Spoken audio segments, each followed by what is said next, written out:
بسم اللہ الرحمن الرحیم۔ السلام علیکم۔ آج میں آپ لوگوں کو انفارمیشن دوں گی وصیت کے بارے میں، ول کے بارے میں، کہ جو وصیت ہے وہ کون شخص کر سکتا ہے اور کس کے حق میں، یعنی کس کی فیور میں ہو سکتی ہے، اور کتنی جو پراپرٹی ہے نا اس کی کتنی لمٹ تک ہم وصیت کر سکتے ہیں۔ اپنی ساری پراپرٹی کے بارے میں بھی وصیت کر سکتے ہیں یا اس کی بھی کچھ لمٹس بتائی گئی ہیں۔ تو جو ریلیونٹ لا اسے ڈیل کرتا ہے وہ ہے محمدن لا، اس کا چیپٹر ہے 9 اور سیکشن ہے 115، 116 اور 117۔ ان کو آج ہم دیکھ لیتے ہیں۔ سیکشن 115 میں بتایا گیا ہے کہ کوئی بھی مسلمان جو ہے وہ وصیت کر سکتا ہے، اور وہ مسلمان ساؤنڈ مائنڈ ہونا چاہیے، یعنی پاگل نہیں ہونا چاہیے اور بچہ بھی نہیں ہونا چاہیے۔ جس طرح سے یہ بچے ہیں نا، 18 سال کے کم عمر بچے، یہ نہیں ہونا چاہیے۔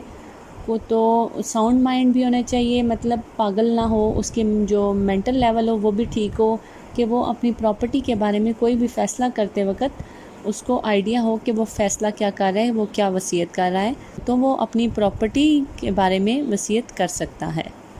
116 میں بتایا گیا ہے کہ جو وصیت ہے وہ ضروری نہیں ہے کہ وہ ان رائٹنگ ہو، وہ زبانی بھی ہو سکتی ہے،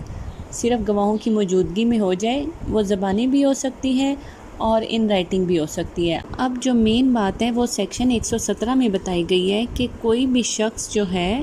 وہ اپنے بچوں کے حق میں وصیت نہیں کر سکتا، جو اپنے شرعی وارثان آتے ہیں نا ان کے حق میں وصیت نہیں کر سکتا، اور اگر وصیت وہ کر بھی دیتا ہے اور باقی اس کو چیلنج کر دیتے ہیں، فار ایگزامپل ایک شخص کے 6 بچے ہیں اور ایک اس میں سے کہہ دیتا ہے کہ فادر نے یہ پراپرٹی جو ہے مجھے وصیت کی تھی، یا میرے پاس ریٹن اسٹیمپ پیپر ہے کہ مجھے یہ وصیت کر دی گئی تھی، تو اس کی کوئی امپورٹنس نہیں ہوگی جب تک کہ جو باقی جو اس کے شرعی وارثان ہوں گے وہ اس میں کنسنٹ نہ دے، یعنی وہ اس کو ایگری نہ کریں۔ اگر وہ اس کو ایگری کر لیتے ہیں، مان لیتے ہیں کہ واقعی یہ بات صحیح کر رہا ہے، تو پھر تو ٹھیک ہے، پھر وصیت جو ہے وہ ویلڈ رہے گی۔ لیکن باقی اس پہ آبجیکشن کرے تو پھر نہیں۔ اور اگر اس طرح سے ہوتا ہے کہ 2 بندے اس کی فیور میں ہوں اور 4 بندے اس کے خلاف ہوں، تو جو 2 بندے کہہ رہے ہیں نا کہ یہ وصیت ہی ہے، یہ پراپرٹی اس کے حصے میں، تو پھر وہ لوگ جو کنسنٹ دیں گے وہ صرف اپنے شیئر کی حد تک دیں گے، باقی جو 4 لوگوں کا اس پراپرٹی پر آبجیکشن ہوگا یا اس وصیت پر آبجیکشن ہوگا وہ ان کا رہے گا، اور ان میں وہ جو پراپرٹی ہوگی یا کچھ بھی چیزیں تو باقیوں کو اسی طرح سے وہ تقسیم ہوگی، جیسے وراثت کے قوانین میں ہے نا کہ کس کا کتنا % ہوگا شیئر، اس کے حساب سے ان میں وہ پراپرٹی ڈسٹریبیوٹ کر دی جائے گی۔ جو وصیت ہے وہ ہمیشہ ہوگی جن سے اس کا بلڈ ریلیشن نہیں ہے، یعنی اس کے بچوں میں نہیں ہے، بیوی نہیں ہے، تو اس کے حق میں جو وصیت ہوگی وہ ویلڈ ہوگی۔ اگر وہ اپنے وارثان میں کسی کی فیور میں وصیت کرتا ہے تو اس کی میں کنڈیشن بتا چکی ہوں کہ سب کا ایگری ہونا اس پہ ضروری ہے۔ 117 کی ایکسپلینیشن میں بتایا گیا ہے کہ اگر کوئی یہ کوسچن آ جاتا ہے کہ یہ اس بندے کا شرعی وارث ہے یا نہیں ہے، یعنی وہ ہم اس وقت اس کو ڈٹرمن کریں گے کہ جس وقت اس بندے کی ڈیتھ ہوئی تو اس وقت یہ اس کی وراثت میں آ رہا تھا، اس کے لیگل ایئرز میں آ رہا تھا یا نہیں تھا آ رہا۔ اگر تو اس وقت یہ اس کے لیگل ایئرز میں تھا تو وہ بھی انٹائٹل ہے۔ ہم نے جو ول کی ایگزیکیوشن کے ٹائم پہ نہیں دیکھنا کہ اس وقت وہ اس کے لیگل ایئرز میں ہے یا نہیں ہے، at the time of death دیکھا جائے گا، at the time of will execution کے ٹائم پہ نہیں دیکھا جائے گا۔ سیکشن 118 میں اس کی وصیت کی لمٹ بتائی گئی ہے کہ وہ کتنی پراپرٹی کی حد تک وہ وصیت کر سکتا ہے۔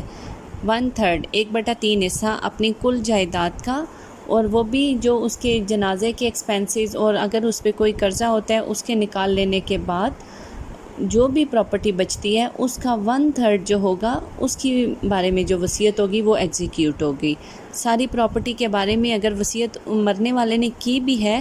اس وقت تک انفورس نہیں ہوگی جب تک کہ مرنے والے کے جو باقی وارثان آتے ہیں، شرعی وارثان، وہ اس پہ کنسنٹ نہیں دیتے، یعنی وہ اس سے ایگری نہیں کرتے۔ اگر وہ ایگری کر جاتے ہیں، جس طرح سے پہلے میں نے بتایا کہ اگر وہ اپنے شیئر کے بارے میں ایگری کر جاتے ہیں تو ٹھیک ہے، یہاں پہ بھی اگر اس نے اپنے شرعی وارثان کے علاوہ کسی کے حق میں وصیت کی ہے تو وہ بھی اس وقت ہی انفورس ہوگی ساری پراپرٹی کے حوالے سے جب تک کہ باقی لوگ بھی اس میں کنسنٹ دیں گے۔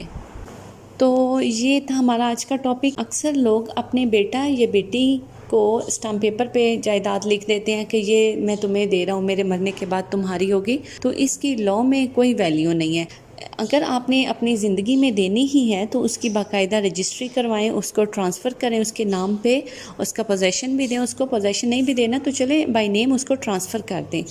تو تب ہی وہ حقدار ہوگا یا ہوگی مرنے کے بعد۔ لیکن اگر آپ کے مرنے کے بعد وہ اسٹیمپ پیپر لے کر کورٹ میں آ جائے کہ یہ میرے فادر نے مجھے لکھ کے دی ہوئی یا مدر نے لکھ کر دی ہوئی، تو اس کی کوئی ویلیو نہیں ہے لاء میں۔